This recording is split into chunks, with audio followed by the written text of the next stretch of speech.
नमस्कार, मैं हूं ज्योति प्रकाश औरंगा। आप देखना शुरू कर चुके हैं आरएम न्यूज बीकानेर। मेरे यूट्यूब चैनल ज्योति टाइम्स पर भी आरएम की तमाम खबरें देखने के लिए मेरे यूट्यूब चैनल ज्योति टाइम्स को टाइप करिए, उसको ज़्यादा से ज़्यादा सब्सक्राइब कीजिए और शेयर कीजिए। अब डाल लेते हैं एक नज़र दिन भर बीकानेर में क्या रहा खास। राज्यपाल 2 दिवसीय दौरे पर बुधवार को आएंगे बीकानेर। अतिरिक्त कलेक्टर नगर ने ली तैयारियों की बैठक।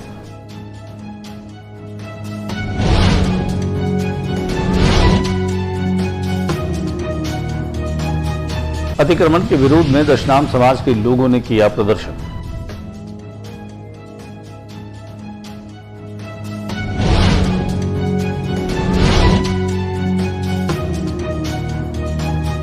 अचानक कहां चली गई बीकानेर की सोशल मीडिया की शेरनी। मंगलवार को उनकी बहन व मां ने कलेक्टर पर प्रदर्शन कर पुलिस पर लगाए गंभीर आरोप।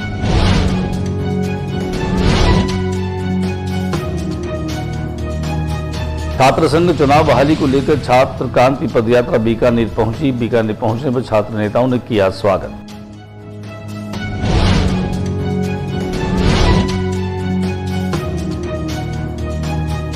शहर के सदर थाना क्षेत्र में एक अज्ञात युवक को चोरी के सामान के साथ पकड़ा।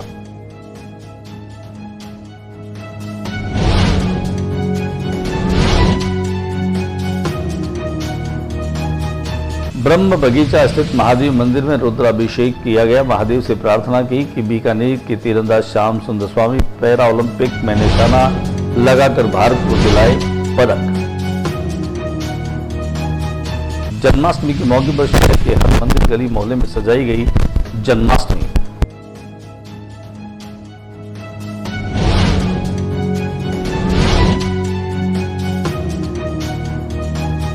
कोटगीत पर बाबा रामदेव जी का विशाल जागरण हुआ आयोजित।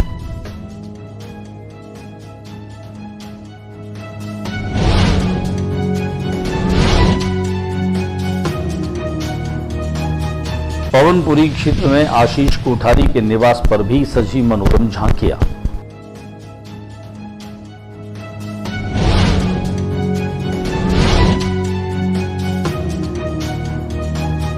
और अब खबरें विस्तार से। राजस्थान के राज्यपाल श्री हरिभाऊ बागड़े जिले के 2 दिवसीय दौरे पर बुधवार को पहुंचेंगे। वे हवाई मार्ग के माध्यम से जयपुर से रवाना होकर के बीकानेर में पहुंचेंगे, जहां वे सांचू हेलीपैड पर पहुंचेंगे। राज्यपाल श्री बागड़े सांचू बॉर्डर पोस्ट का निरीक्षण तथा सीमा सुरक्षा बल के जवानों के साथ संवाद भी करेंगे। इसके बाद श्री बागड़े आंतरिक सुरक्षा संबंधी बैठक भी लेंगे। राज्यपाल श्री हरिभाऊ बागड़े दोपहर 1:30 बजे यहां सड़क मार्ग से प्रस्थान कर दोपहर करीब 1:45 पर गुड़ू पहुंचेंगे, जहां विभिन्न निरीक्षण करेंगे। श्री बागड़े यहां से दोपहर 3 बजे प्रस्थान करके शाम 6 बजे बीकानेर आर्मी स्टेशन स्थित रणबांकुरा गेस्ट हाउस में पहुंचेंगे। राज्यपाल श्री बागड़े शाम 7 बजे कलेक्ट्रेट सभागार में जिला स्तरीय अधिकारियों की बैठक भी लेंगे तथा रात्रि 8 बजे रणबंका गेस्ट हाउस के लिए प्रस्थान करेंगे। राज्यपाल श्री बागड़े गुरुवार प्रातः 10:15 बजे स्वामी केशवानंद राजस्थान कृषि विश्वविद्यालय स्थित विद्या मंडप के लिए प्रस्थान करेंगे और 10:30 बजे से प्राकृतिक खेती के प्रति जागरूकता विषय राष्ट्रीय कॉन्फ्रेंस में शिरकत करेंगे। बागड़े दोपहर 2 बजे सड़क मार्ग से श्री गंगानगर के लिए प्रस्थान करेंगे। राज्यपाल के दौरे के मद्देनजर अतिरिक्त जिला कलेक्टर नगर उम्मेद सिंह रत्नू ने मंगलवार को कलेक्ट्रेट सभागार में जिला स्तरीय अधिकारियों की बैठक ली। उन्होंने कहा कि राज्यपाल बीकानेर प्रवास के दौरान सभी जिला स्तरीय अधिकारी आपस में समन्वय स्थापित करेंगे। उन्होंने राज्यपाल प्रवास के मद्देनजर अधिकारियों को विभिन्न दायित्व सौंपते हुए निर्देश दिए। अतिक्रमण के विरोध में दशनाम समाज के लोगों ने विरोध प्रदर्शन किया। हरुलाई हनुमान मंदिर के पीछे स्थित तलाई व दशनाम गोस्वामी समाज के समाधि स्थल पर अवैध अतिक्रमण करने के विरोध में आज दशनाम समाज के लोगों ने कलेक्ट्रेट पर प्रदर्शन कर एडीएम को ज्ञापन सौंपा। दशनाम गोस्वामी समाज संस्था के दिलीप पुरी ने जानकारी देते बताया कि हरुलाई हनुमान मंदिर के पीछे स्थित तलाई यह दशनाम गोस्वामी समाज की समाधि स्थल है, जहां पर अवैध अतिक्रमण किया जा रहा है। उन्होंने कहा कि इसको लेकर उन्होंने पहले भी कई बार अवगत करा दिया, लेकिन भूमाफियाओं के द्वारा वहां अतिक्रमण रुक नहीं रहा। सोशल मीडिया पर अपनी रील्स और अपनी हरकतों के माध्यम से पॉपुलर बनने की ख्वाहिश को लेकर के लगातार बिना अंजाम की परवाह किए हुए बीकानेर की शेरनी के नाम से पोस्टें डालती रही। उसके बाद एक दिन पुलिस ने नशीले पदार्थों की सेवन और उसके प्रचार प्रसार की जिम्मेदार ठहराते हुए उन्हें गिरफ्तार कर लिया था। अचानक कहां चली गई बीकानेर की शेरनी। सोशल मीडिया पर शेरनी बनकर और लगातार लोगों के बीच में अपने आप की सुर्खियां बटोरने वाली यह लड़की मंगलवार को उसकी बहन व मां ने कलेक्ट्रेट पर प्रदर्शन कर पुलिस पर गंभीर आरोप लगाया। शहर के जयनारायण व्यास कॉलोनी थाना इलाके में सोशल मीडिया पर रील बनाकर मादक पदार्थ का प्रचार करने के आरोप में गिरफ्तार 2 युवतियों में से एक युवती के गायब होने के बाद परिजनों ने आज जिला कलेक्ट्रेट पर प्रदर्शन कर पुलिस पर गंभीर आरोप लगाए। युवती की बहन सोनू राजपुरोहित व मां ने आरोप लगाया कि पुलिस उन्हें तंग व परेशान कर रही है। सोनू ने बताया कि उसकी बहन 5 दिनों से लापता है। पुलिस उसकी बहन को ढूंढने में कोई भी मदद नहीं कर रही, बल्कि उल्टे हमें ही तंग कर रही है। मां बेटी ने 2 युवकों पर उन्हें फंसाने का आरोप भी लगाया। साथ ही कहा कि पुलिस अधीक्षक ने भी उनसे 1 करोड़ रुपए की मांग की है। पत्रकारों के सामने रोते हुए दोनों ने न्याय की गुहार लगाई। लड़की ने वीडियो बनाकर फैंस से उसे और उसके परिवार पर बचाने की गुहार लगाई। गौरतलब रहे कि व्यास कॉलोनी पुलिस के द्वारा गिरफ्तार की गई दोनों लड़कियों के कब्जे से 200 ग्राम अफीम बरामद हुई। दरअसल इन लड़कियों ने अफीम चाटते हुए रील बनाई और फिर उसे सोशल मीडिया पर अपलोड किया। इंस्टाग्राम पर वायरल वीडियो में लड़कियों ने अफीम जैसा पदार्थ चाटा था। बता दें कि जो वीडियो वायरल हुआ था उसमें नजर आने वाली लड़कियां बीकानेर की है। ये सोशल मीडिया इन्फ्लुएंसर भी हैं। दोनों के इंस्टाग्राम पर शेरनी सोनू और बीकानेर गर्ल के नाम से अकाउंट है, उन्हें लाखों लोग फॉलो भी करते हैं। ये अलग अलग गानों डायलॉग्स पर रील्स बनाती है, वहीं नशे को प्रमोट करते हुए रील बनाकर शेयर करना उनके लिए भारी पड़ गया। बीकानेर की एसपी तेजस्विनी गौतम ने एक्शन लेते हुए तुरंत कार्रवाई के निर्देश दिए। पुलिस ने इस मामले में मोनिका राजपुरोहित और उसकी 21 वर्षीय बहन करिश्मा राजपुरोहित को गिरफ्त में लिया था। मैं बीकानेर की शेरनी, मेरा नाम है सोनू राजपुरोहित और मेरी सिस्टर लापता है, अभी तक नहीं मिली। 5 दिन हो गए मेरी बहन को गुमे और पुलिस वाले हमारी सुनाई नहीं कर रहे। वो उल्टा हमें ही धमकाया जा रहा है और हमें परेशान किया जा रहा है। हम बोल रहे हैं हमारी बहन को ढूंढा जाए, पुलिस वाले कह रहे हैं खुद ढूंढो और तुम्हारा काम जाने। कहाँ गई आपकी बहन? नहीं पता, कुछ नहीं पता। मैंने बहुत मारा है पुलिस वालों के बारे में, वो बोल के भी गई है और जो उसे परेशान करते उन दोनों का नाम भी लिया, एसएस टाइगर एंड मोहित सोनी। नहीं मिल रही है, आज मैं ढूंढ रही हूँ, तरह तरह की ठोकर खा रही हूँ। मेरी बच्ची का लापता है, लेकिन पुलिस वालों ने कहना ही है कि मेरे पास में बच्ची है। मैंने कहा मेरे रिश्तेदार, मेरे परिवार जहाँ का भी है, मेरे फोन प्रेस में डाल लो, ढूंढ लो, लेकिन मेरी बच्ची मेरे पास में नहीं है। मेरी बच्ची लाके दो। छात्र संघ चुनाव बहाली की मांग को लेकर के इन दिनों अब अधिक गतिविधियां होने लगी है। छात्र क्रांति पद यात्रा पूरे राजस्थान में घूम रही है, जो आज बीकानेर में पहुंची। बीकानेर में उनका छात्रों के द्वारा जोरदार स्वागत किया गया। वहीं प्रदेश के छात्र शुभम रेवाड़ और जावेद खान के द्वारा छात्र क्रांति पद यात्रा निकाली जा रही है। यात्रा प्रदेश के 200 महाविद्यालय और 6 विश्वविद्यालय तक पहुंचेगी। इसी के तहत यह यात्रा बीकानेर पहुंची, जहां यहां के छात्र नेताओं ने स्वागत किया। इस दौरान शुभम रेवाड़ ने कहा कि छात्र संघ चुनाव राजनीति की पहली सीढ़ी है, जिससे कई विधायक व सांसद भी बने हैं और युवाओं की आवाज को बुलंद कर रहे हैं। उन्होंने कहा कि इस छात्र क्रांति पद यात्रा के तहत हम विभिन्न महाविद्यालयों विश्वविद्यालयों में पहुंचकर छात्र संघ चुनाव की अहमियत को छात्रों को बता रहे हैं। हमने राजस्थान विश्वविद्यालय से 1500 किलोमीटर की पद यात्रा की शुरुआत की है। इसमें 6 बड़े विश्वविद्यालय, 200 महाविद्यालय से होकर ये यात्रा गुजरेगी।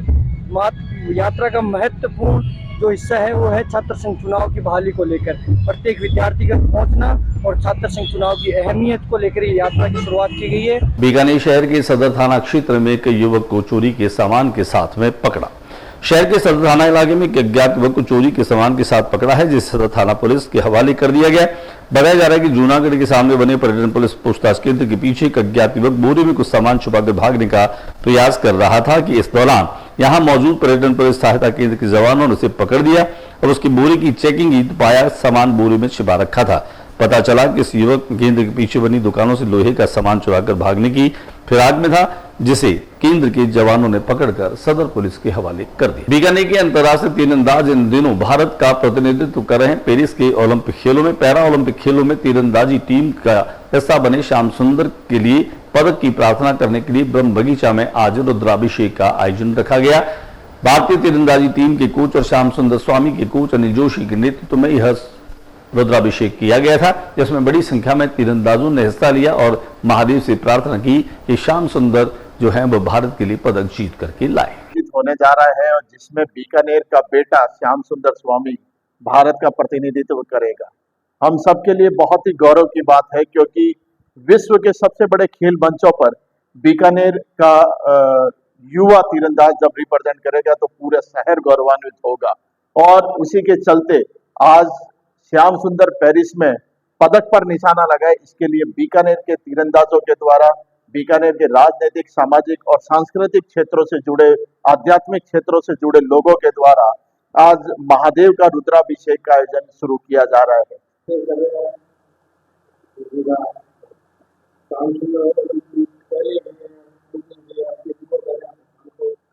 महादेव का रुद्राभिषेक का आयोजन है, जिससे कि ये हम कामना करें, महादेव से प्रार्थना करते हैं कि श्याम सुंदर जो हमारा लाडेश्वर है और इस ब्रह्म बगीचे से सदैव जुड़ा रहा है, वो ये पदक भारत की झोली में, भारत के नाम में अपना ये पदक करे। भादवे के महीने के कृष्ण पक्ष की अष्टमी भगवान कृष्ण का जन्म कृष्ण जन्माष्टमी के रूप में पूरे देश में हर्ष और उल्लास के साथ में मनाया गया। बीकानेर भी इससे अछूता नहीं रहा। घर घर जहां झांकियां सजाई गई, वहीं बीकानेर के छोटा गोपाल मंदिर, बड़ा गोपाल मंदिर को भी विशेष रूप से श्रृंगारित किया गया। यहाँ पर भी झांकियां सजाई गई। वहीं बीकानेर के अनेक कृष्ण मंदिरों में जहां सजीव झांकियों के साथ में भक्त जो हैं वो दर्शनों के लिए पहुंचे। गली मोहल्ला हो या फिर घर गवार, सभी जगहों पर भगवान कृष्ण के जन्म का उत्सव लगातार मनाया जा रहा था। भगवान कृष्ण के भजनों की धुनों के साथ में लोग दर्शनों के लिए आ रहे थे।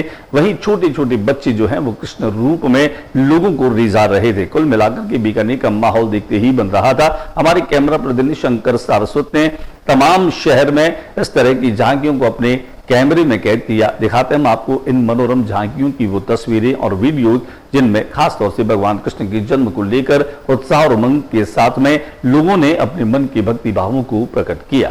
बीकानेर के पवनपुरी क्षेत्र में भी बीकानेर रोटरी क्लब के सदस्य रोटेरियन आशीष कोठारी के निवास पर भी भव्य कृष्ण जन्माष्टमी की झांकियां सजाई गई। पूरे परिवार के लोगों ने जहां अत्यंत श्रद्धा और आस्था के साथ में इन मनोरम झांकियों को सजाया। आइए एक नजर कर लेते हैं आशीष कोठारी के निवास पर भी, जहां पर ये सुंदर और मनोरम झांकियां भगवान कृष्ण के जन्म के उपलक्ष्य में जन्माष्टमी के रूप में सजाई गई थी। जनक कवि स्वर्गीय बुलाकीदास बावरा की ताड़वी हिंदी कविताओं और राजस्थानी उल्थो एक किताबी सफर समीक्षा संग्रह, जो कि कवि कथाकार उद्घोषक संजय पुरोहित के द्वारा लिखा गया। संजय पुरोहित ने 27 अगस्त 2024 मंगलवार को महाराजा नरेंद्र ऑडिटोरियम में इसका वाचन किया। इसके अलावा बीकानेर पारायण फाउंडेशन जो है वो इसका आयोजक रहा। दिखाते हम आपको जन कवि स्वर्गीय बुलाकीदास बावरा की इस राजस्थानी उल्थी कविताओं री कुछ समीक्षाएं और कुछ जो है वो संपादित अंश। नकारात्मक नहीं सोचे, जीवन में सुख और दुख सभी आपका भोगना तो खुद ने, फिर जीवन में हसर भोगना बोझ क्यों होगा? हसर भोगने से अर्थ है कि मिनट एक दिन माय एक पढ़ियो हो कि आदमी एक दिन माय एक बार नहीं कई बार मर। कभी कभी एक दिन माय एक बार नहीं कई बार मरे, जबकि बीकानेर के लक्ष्मीनाथ मंदिर परिसर में लक्ष्मीनाथ मंदिर विकास पर्यावरण समिति के तत्वावधान में सांस्कृतिक कार्यक्रम नंद के आनंद भयो का आयोजन किया गया। इस कार्यक्रम के प्रायोजक के तौर पर नगर विकास न्यास बीकानेर की लक्ष्मीनाथ मंदिर विकास और पर्यावरण समिति और इसके साथ लोटस जो है वह सहयोगी के तौर पर रहा। राजस्थान के जोधपुर संगीत नाटक अकादमी के कलाकारों ने खासतौर से यहाँ भगवान कृष्ण की लीलाओं का शानदार मंचन किया। नृत्य के माध्यम से और संवादों के जरिए बाल रूप से लेकर और युवा कृष्ण तक की तमाम लीलाओं का मंचन यहाँ किया गया। अनेक नृत्यों ने यहाँ उपस्थित तमाम भक्तों को भाव विभोर कर दिया। कार्यक्रम में अतिथि के रूप में बीकानेर पश्चिम विधानसभा क्षेत्र के विधायक जेठानंद व्यास भी पहुंचे, जहां कार्यक्रम के आखिर में उन्होंने भगवान कृष्ण को फूलों के साथ में जो है उनका अभिषेक किया। उनके साथ में भारतीय जनता पार्टी के वरिष्ठ नेता डॉक्टर सत्य प्रकाश आचार्य, पार्षद अरविंद किशोर आचार्य और सेवा दल के प्रदेश उपाध्यक्ष कमल कल्ला और इसके अलावा एडीएम सिटी रत्नु भी सपरिवार पहुंचे। कुल मिलाकर के अनेक ख्यातनाम लोगों की मौजूदगी में यह कार्यक्रम संपन्न हुआ और बड़ी संख्याओं में माताओं और बहनों ने इस कार्यक्रम में हिस्सा लिया। दिखाते हैं आपको लक्ष्मीनाथ मंदिर परिसर में प्रतिवर्ष आयोजित होने वाले इस कार्यक्रम की कुछ झलकियां। माँ भारती के चरणों में नमन, भगवान श्री कृष्ण जी के चरणों में नमन। मैं सबसे पहले मेरे पूरे बीकानेर वासियों को आज जन्माष्टमी की शुभकामनाएं देना चाहता हूँ। और सबको बधाई देता हूँ। आज जो ये कृष्ण जन्माष्टमी है, ये पूरे समाज को एक संदेश देती है। अगर सब हम भगवान श्री कृष्ण की जीवनी को पढ़ते हैं और उनका अनुसरण करते हैं तो हर व्यक्ति का जीवन सफल होता है। और ये जो कार्यक्रम हो रहे हैं, एक पूरे समाज को एक दिशा देने का कार्यक्रम है। इसलिए मैं सभी से निवेदन करता हूँ कि हम सब भगवान श्री कृष्ण जीवनी पढ़ें और अपने जीवन को सफल बनाएं। और मैं पुनः आज के इस दिन पर सबको बधाई देता हूँ, शुभकामनाएं देता हूँ। भगवान श्री कृष्ण किसी एक पे नहीं है, किसी दायरे में नहीं। दिन में जब भगवान की कृपा बरस रही थी तो एक तरफ हमारे माथे पे चिंता की लकीरें चल रही थी और हम कैसे प्रोग्राम कर पाएंगे। अगर यही माहौल रहा, बारिश रही तो प्रोग्राम कैसे होगा। तो हमने टिन शेड है यहाँ पे, टिन शेड के ऊपर अलग से स्टेज लगवाया, अलग से माइक टेंट की व्यवस्था की। वहाँ पर यहाँ के हज़ारों की पब्लिक आती है, वो हज़ारों की पब्लिक यहाँ से निराश होकर के नहीं जाए। तो समिति ने एक अलग से प्रयास किया कि उनके लिए ये अल्टरनेट व्यवस्था भी की कि जो आए हुए लोग हैं उनके लिए इतना बढ़िया टीम बनाई है तो इन टीम का आनंद भी लें। कृष्ण जन्मोत्सव बारिश में भी मनाएं, लेकिन प्रभु की कृपा रही। प्रभु ने पूरे कार्यक्रम के दौरान बहुत ही शानदार माहौल रखा, अच्छा मौसम रहा। ये प्रभु की कृपा है। भगवान श्री कृष्ण सभी के किसी दायरे में नहीं। किस तरह से, किस अंदाज में देखना चाहिए कृष्ण को? जो मैंने पढ़ा है, गीता को मैंने पढ़ा है और मेरे कृष्ण और गीता मेरी प्रिय है। कृष्ण के मुकाबले कोई नहीं। कृष्ण ऐसे व्यक्ति है जो वर्तमान में जो जीवन है, वर्तमान में जो अभी हम जी रहे हैं, उसमें सबसे उपयोगी अगर कोई व्यक्तित्व कृतित्व मेरी नज़र में है तो केवल कृष्ण है। आज के बुलेटिन में बस इतना ही। अगले बुलेटिन में नई गतिविधियों के साथ इसी समय इसी चैनल पर फिर मुलाकात होगी। लेकिन जाते जाते मेरे YouTube चैनल ज्योति टाइम्स को भी सब्सक्राइब करना मत भूलिए। हमेशा बने रहिए ज्योति टाइम्स के साथ में। नमस्कार।